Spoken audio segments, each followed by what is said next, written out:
الله وملائكته يصلون على النبي يا أيها الذين آمنوا صلوا عليه وسلموا تسليما رب اشرح لي صدري ويسر لي أمري واحلل عقدة من لساني يفقهوا قولي. الحمد لله رب العالمين والصلاة والسلام على رسوله الأمين اما بعد. السلام علیکم ورحمۃ اللہ وبرکاتہ. میں محمد عامر دا صحابہ سیریز میں عمر رضی اللہ تعالیٰ عنہ کی جیونی لے کر حاضر ہو چکا ہوں.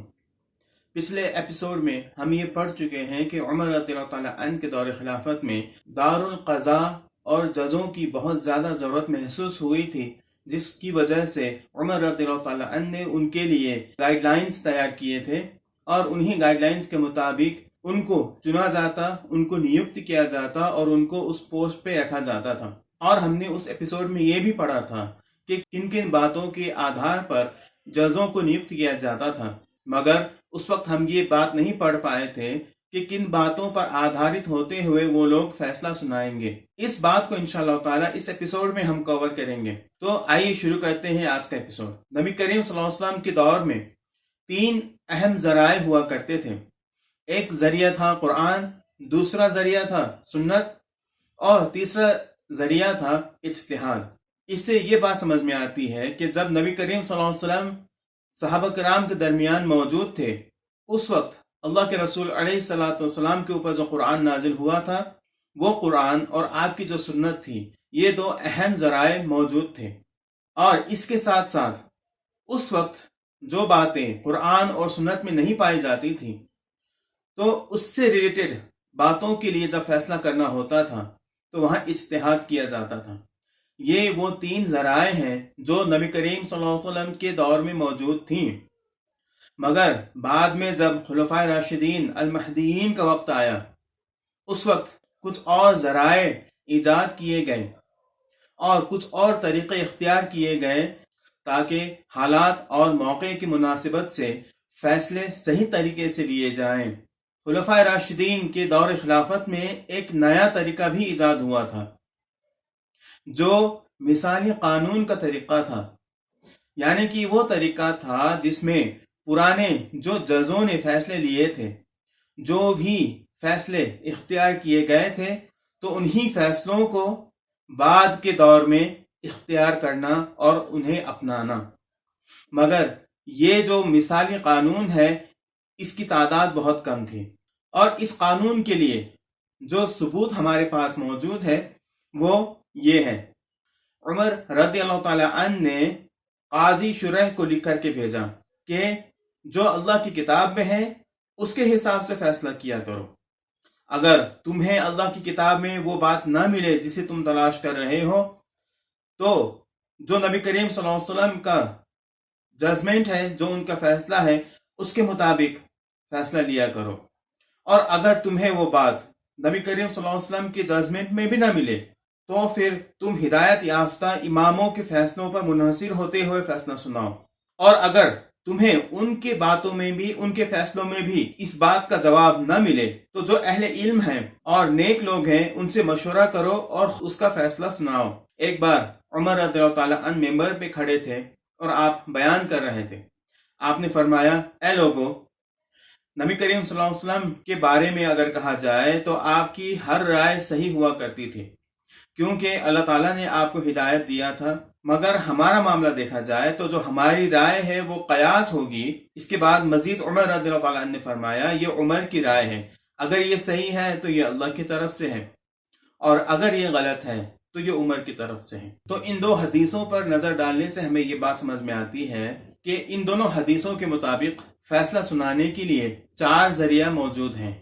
ایک ہے قرآن، دوسرا ہے سنت، تیسرا ہے مثالی قانون، اور چوتھا ہے رائے. قرآن اور سنت کے علاوہ جن ذرائع کا استعمال کرنا ہے تو یہ تب ہوتا ہے جب قرآن اور حدیث میں صراحتاً کوئی بات نہیں کہی گئی ہو. تیسرے نمبر میں وہ ذریعہ جس کو استعمال کر کے ایک قاضی فیصلہ سنائے گا وہ ہے اجماع.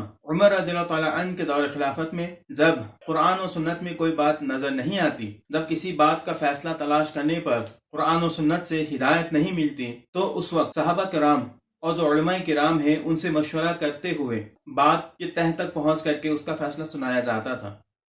اور ہر وہ معاملہ جس میں تمام صحابہ اور تمام علماء کرام اس وقت کے جو مدینہ میں موجود تھے، جب وہ متفق ہو جاتے اور سب مل کر کے اس مسئلے میں ایک ہی سولوشن تک پہنچتے تو اس کو اجماع کہا جاتا ہے۔ اجماع کی تعداد بہت کم ہے، زیادہ تر لوگ ہر بات میں اجماع ثابت کرنے میں لگ جاتے ہیں، مگر ایسا نہیں ہے۔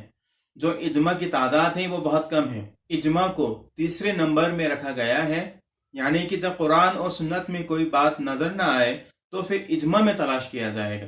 جو صحابہ کرام اور اس وقت کے جو علماء کرام تھے وہ جو ایک بات پر متفق ہوئے تھے اس معاملے کو تلاش کیا جائے گا۔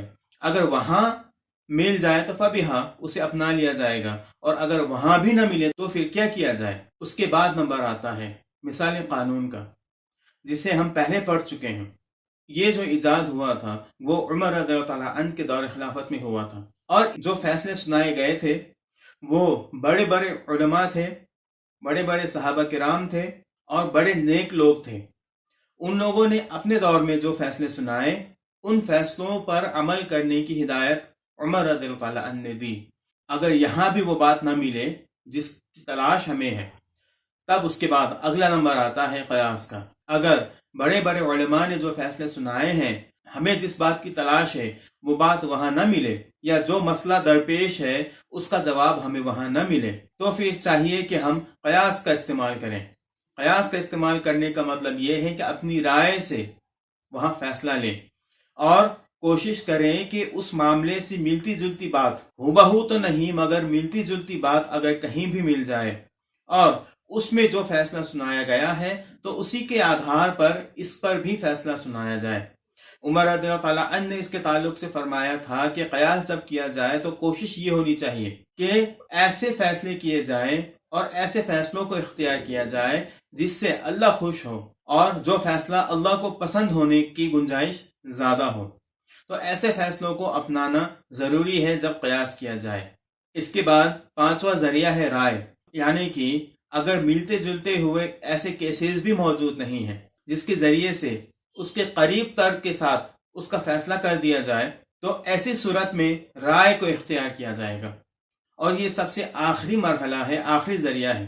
مگر رائے کو استعمال کرنے کے لیے بہت سترک ہونا ضروری ہے، اور اس کے لیے کچھ باتوں پر دھیان دینا بہت ضروری ہے، جیسے کہ مشاورات کرنا، مجلس شورا میں اس بات پر بحث کرنا، اس کے نتیجے کو تلاش کرنے کی کوشش کرنا۔ یہ خود ایک انسان کی رائے سے نہیں ہوگا۔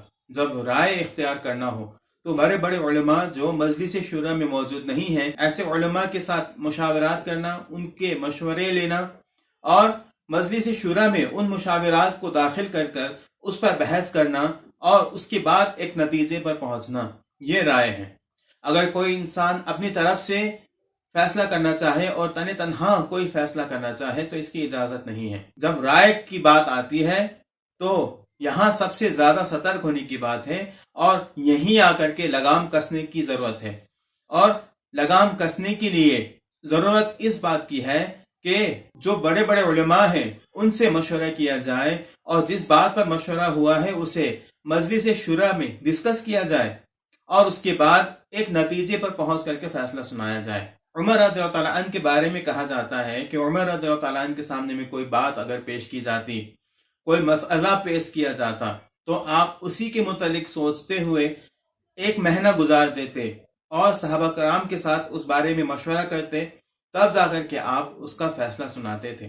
تو اتنا احتیاط برتنا اور اتنا زیادہ سترک ہونا ضروری ہے، ورنہ انسان گمراہ ہو سکتا ہے۔